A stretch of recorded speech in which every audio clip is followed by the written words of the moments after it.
Please join me in welcoming to the stage Andrea Riseborough.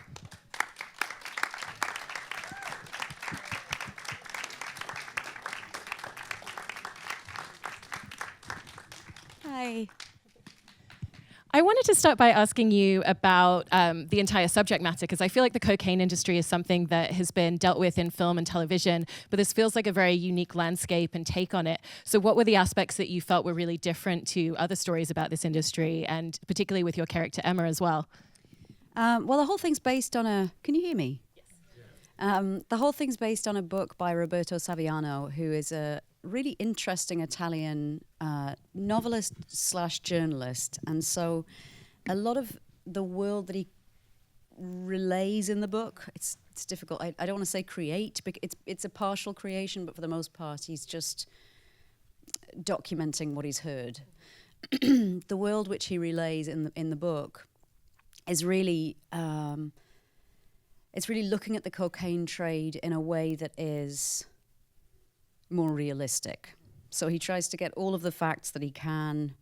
He's kind of a little divorced from reality these days because he wrote a book called Gomorrah, which then had great success. And because of that, there is a price on his head. So he doesn't live a safe life. And he's a little recluse. And so he'd written this book with all of this knowledge that he'd gleaned. And they then translated that into this incredible epic story. And we sort of live the world of the book through these created characters. And my character, Emma, she's, in a sense, the Don of her family, the sort of Don-to-be of the family. She's a really interesting woman because she operates in the world as a man.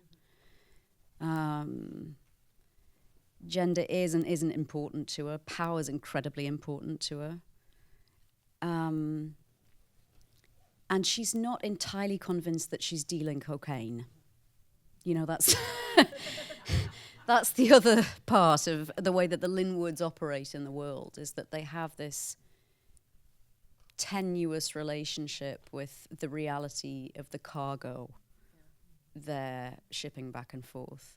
It's really interesting, the series, as you see a little bit now, you really get to go from that line of coke that is on a table in some club on a Friday night in the Lower East Side right back to where it started.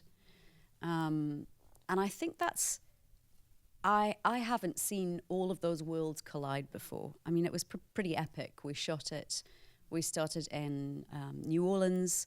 We were there for a few months. We then went to Mexico City. We were there for 4 months. We were then in Calabria in Italy for 2.5 months. We then went to Morocco. We were there for about 6 months on and off.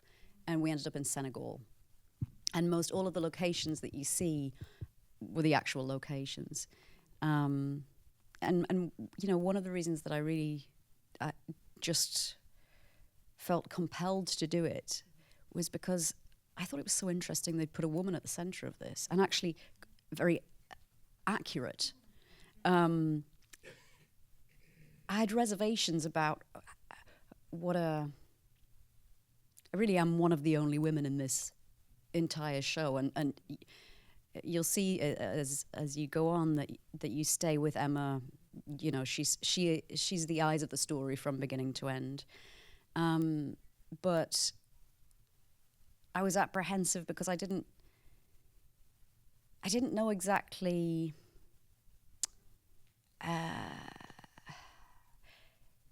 what it would be like for me for 1.25 years as Andrea Riseborough to be in this situation, almost entirely surrounded by men for really 1.25 years. I mean, just in logistical, you know, day to day. I have an all-female film company. There's a lot of vagina. You know, I mean, I like to do a lot of different work, and very often, and this is an episodic thing. I've done much more film than I have episodic work. And even when I've done episodic things like Black Mirror, it's been we made one film in Iceland. So I've very much made something and then come out. But with this, we were with that cargo all over the world. And it was really liberating. It was actually really, really liberating. It was liberating to sit down and not put my legs together.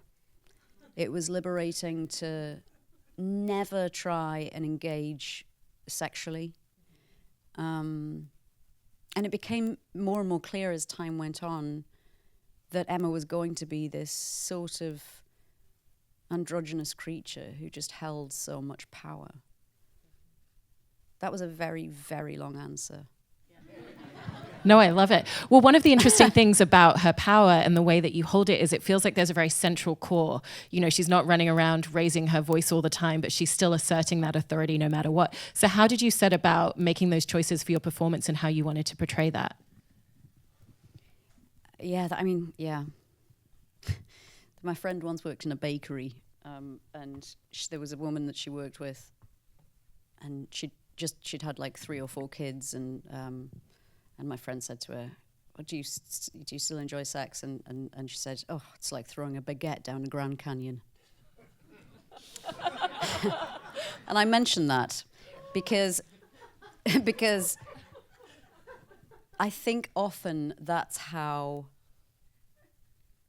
those of us who are used to being overlooked in some form, and we all are in some form, there's nobody on this planet who is exempt from that. For whatever reason that you're overlooked, we all know that feeling of shouting out into the wind and feeling like nothing's ever going to take.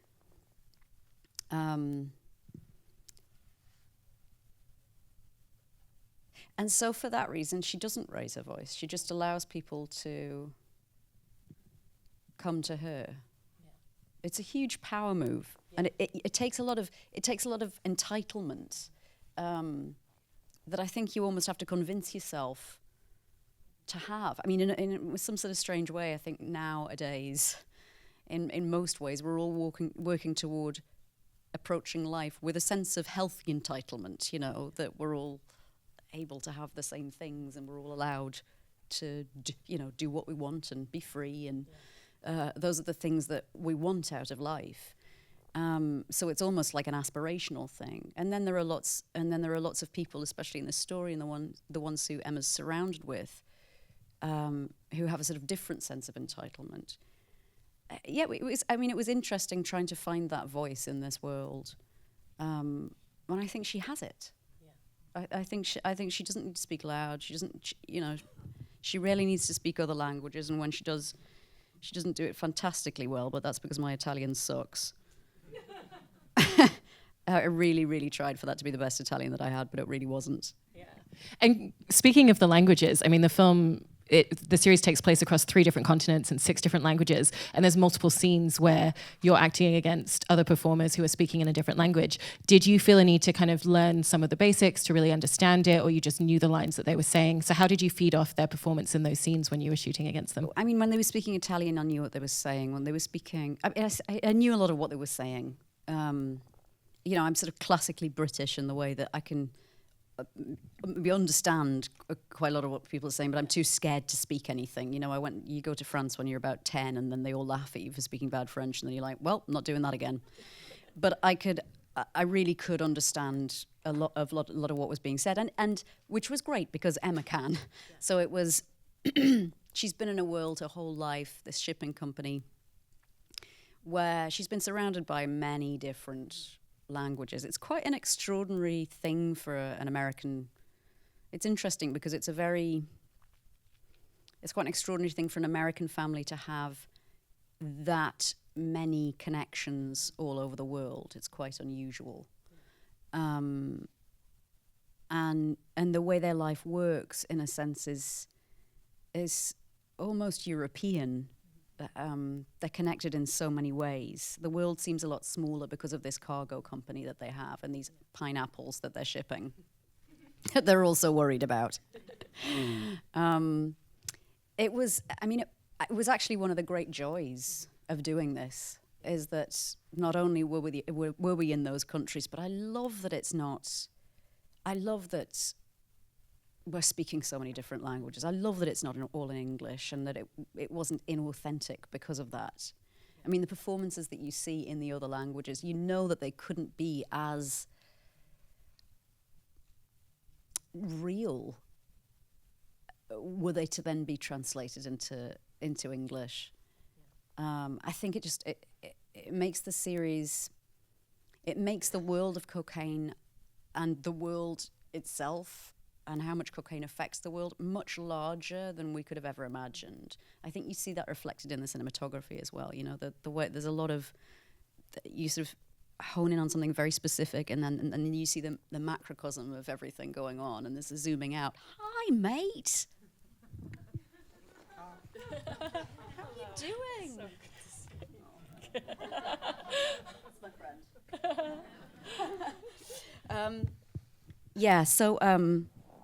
And I think they've reflected that really beautifully. It looks so luscious, I can't quite believe it. There were many days when there were drones up in the sky and none of us really knew what you know. I'm a camera geek, so I generally know everything that's going on, but we really didn't have a clue what this was going to look like. It's quite breathtaking watching it now. And in terms of the way that you were shooting, it would be shot in blocks with country by country. And because of that, when you actually had an injury on set, I know that they shut down production for a little bit. Did that offer you a really unique opportunity to kind of step back and reflect on the work that you'd done so far and continue thinking about the character and how you wanted to continue portraying her in the scenes when you came back at all? Yeah, that's a great question. It was... I mean, certainly it was meant to happen because it happened. I started this in 2017, which is bonkers. So, at the end of 2017, I remember speaking to Stefano and having a conversation about perhaps coming on board. And we had a couple of dinners. I kept saying, like, can we go to dinner again? Because I just have I have more questions to ask before I say. I really wanted to get an idea of what we were doing. And actually the reality of what we were doing now, promoting it in 2020, is that we had no idea how vast and what a huge feat it was going to be. So yes, there were many unexpected things, including me getting an injury. And it gave us a lot of space in between to relocate, to be in completely, we were in one culture to another culture regularly. I'm not sure that, I think in that time, I just stayed with Emma. I can't imagine what my mates must have thought that, Emma's not a barrel of laughs. It's not that she's not got a sense of humor, but she takes no shit, So I don't know in that period whether the people around me thought that I was incredibly hardened or, how I came across to the world in that period with an injury and being Emma. Emma had to sit down, for a few months. Yeah. It was very frustrating for both of us. Yeah. And in general, I know that you've talked previously about how when you inhabit a role, you really have to take on that emotion and kind of physically feel it. How do you feel that you really did that in terms of playing Emma? It's really hard to articulate those things, I think. I think it's sort of an osmosis of sorts. It's more like, for me, it's more like, what is that story about the kid seeing the block of marble and then the artist chiseling away and making a statue and the kid saying, how did they know that was in there? Yeah. That's a little bit how... It's a little like how I feel characters come. And especially with something like this, because we were really putting these characters in this world. They were being placed in this world that Roberto had already created, largely from fact. So, I mean, remove. I think Emma's sort of, she's incredibly removed. She's detached. She has great resolve. She's very clear. I think she's divorced herself. She lost her mother when she was younger, and I think she's divorced herself from really any vulnerability or exposing any sort of vulnerability very early on, because she's seen that she saw that Gabriel Byrne plays Edward Linwood, my character's father, And she's seen that that's how Edward operates in the world, and it's served him very well. There's something that she doesn't like about the way he operates in the world, though, and she's even extracting that last bit of humanity that he has, which is sort of this. He has a almost, he's got a twinkle in his eye, Edward Linwood, and she doesn't even see the need for that. She's just somebody who cuts all of the chaff off. So it very, I suppose, detached from my own feelings is how I got into it. There's such a wonderful family dynamic between you, Gabriel Byrne, and Dane DeHaan in your performances. What was some of the important conversations or work that you all did before you stepped foot onto set to create that on screen? I mean, so many. There was some really interesting reading that I did, and I spent a lot of time in New Orleans, but there was some really interesting reading that I did, New Orleans authors, thinking about the history of, what people were trading in New Orleans hundreds of years ago, how old the shipping company is, how dark is that history. Really thinking about where that family had originated from and what their values were and how able they were to look in the face the things that they were actually trading and to be responsible for what they were trading. So that was, a harrowing, interesting journey of imagining what this shipping company might have traded. I think some of the important conversations we had were about the sickness that our mother in the story dies of and how that affected the family. That feeling of being incapacitated and being made to feel or perpetuating the idea that you are an invalid, the way that Emma feels Chris does. She has huge compassion for him, but she also feels exasperated because ultimately the weight of the business is sort of falling on her shoulders. And I think in the beginning that's something she doesn't, not that she doesn't want it, she's power hungry, but that it's something that she doesn't want as much of.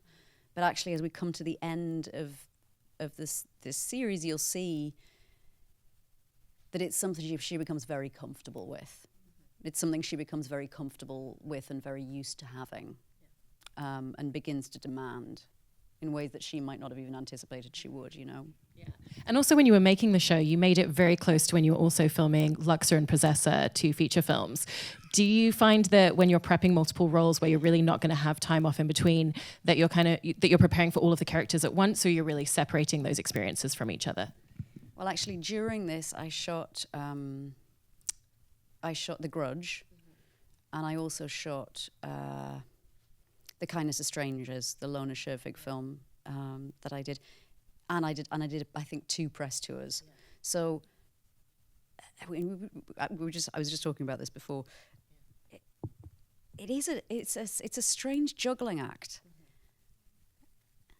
I think maybe I'm a bit too ambitious in terms of or a bit unrealistic about how many hours there are in the day. But I think the other reality is that often the kind of work that I want to be involved in doesn't exist. So I also have my own company to enable that activity, stop sitting and moaning about it and trying to do something there. So that's become a bit of there's a dualism in my experience there. As an actor, which is happening more and more for actors, I think, and it's great that people are taking agency and creating things. So it's always a balancing act, basically, is the answer to that question. I would love more time. I would love endless resources to be able to help young female filmmakers, particularly. There never is enough, and going in and out of characters, I think, has become such a symbiotic necessity for me that sometimes I don't even realize I'm doing it. Sometimes my other half will say to me, "Yeah, I'm really glad that you've stopped playing Caroline." And I can't. I'm inside of it, so I don't know how it's affecting the rest of the world. Caroline was actually very nice. She was actually a very nice lady, she was Louis Wayne's sister. I've just made a film about cats, a cat animator. But through necessity, I think it becomes so quick now for us. If you have any sort of success or you have the opportunity to do work, it's like, the dream would be to take 3 years off and make shoes in Italy and then come back and play an Italian cobbler. The reality of that is that I couldn't afford it. Yeah. And touching on your company, Mothersucker, you've done really great things with it so far in your first producer credit on Nancy, championing a first-time narrative feature filmmaker, Christine Cho, where you had about 80% female cast and 50% people of 90, color. not counting. Sorry. Not counting. 90. And it feels like from the get-go that you've set that company up with that as the remit. Was that something that was very important from the get-go for you? Well, the first idea that I had was, this is interesting. I'm a woman on a set doing these scenes, a little vulnerable. There are 90 big dudes around me. What would the result of people being represented differently on the crew be to the stuff that we were putting on the screen?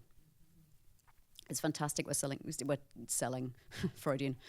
I'm selling female stories. It's fantastic that we're telling female stories, and there's room for that now. There's always been room for it. It's not a new thing. There was an actress called Bette Davis. She was really successful back in the day. Women aren't new. We all know that. But there've been peaks and troughs there.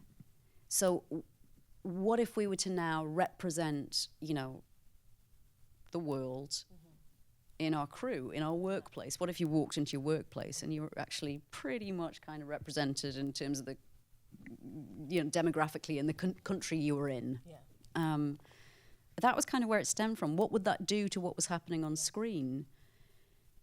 And then through many years later, it took a lot of fleshing out. I sort of came up with this model, which is that it's my company is something that from its inception to its distribution will support a young filmmaker. Often the pitfalls are where a director can't afford to write what they want to write, but I have this fantastic idea, but are waiting tables or cleaning toilets or whatever they're doing, or teaching, and they just can't get it done.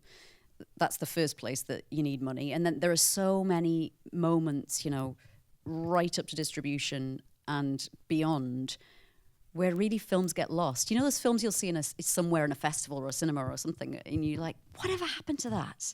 So many of those. That's really what my company does. It provides a little financial cushion so that things don't get totally lost alongside that's what I want to do as a producer, alongside the process. So it works with other companies and helps. I would love to do something far more ambitious than that down the line. I'd love to have a non-profit, maybe a studio model non-profit. I don't know, but anything that we can do to not let those stories die, because filmmaking is really not inexpensive. And there are lots of people who don't have enough to eat in the world. And what a waste of money, to then, they make like a $300 million movie sometimes. They're like, oh, it broke even, didn't do anything. It's like, what are we doing this for? So those smaller films that don't get to have that huge exposure, I think it's really important to help those stories get to the rest of the world, because I think people are really invested in seeing those stories as well, and that humans respond to authenticity, and they see something unique and innovative, and they want more of it, that they don't want to be served the same thing again the next year, which is the algorithm. Yes. And I was reading some stuff where you were talking about the way that you select roles and what interests you in scripts and characters is the idea of taking on something that essentially could educate and inform the audience in some way. So how do you really feel like you managed to successfully do this through playing Emma in ZeroZeroZero? Oh.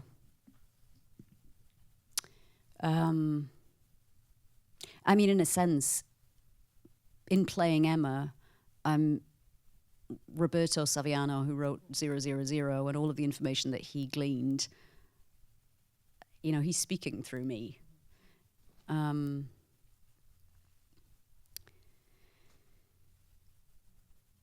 had no idea how vast this industry was, the cocaine trade. I mean, I thought I had an idea. I'd watched documentaries about it. I've watched many films that sort of are quite sensational.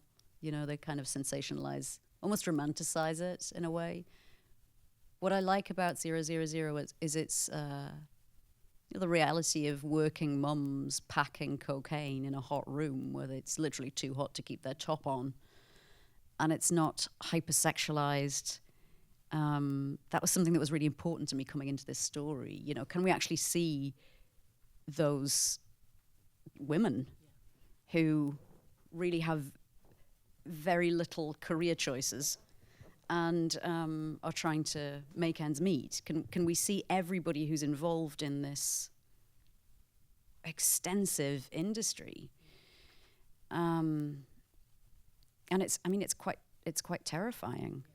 So I think it really offers a sort of, yes, there are glamorous things about the series, but I feel they're more in the cinematography, and I don't feel like it's glamorized what's happening here. It's not like I watch and I'm like, oh, I'd love to be in that world. I feel like I'm so grateful that I don't have a price on my head every day of the week. So I think it's interesting in that way. It's such an ambitiously brilliant piece of storytelling, and your performance is really stunning, and really appreciate you coming out today to talk about it and screen the show with us. And thank you to all of you coming, and the show is out March 6th on Amazon Prime.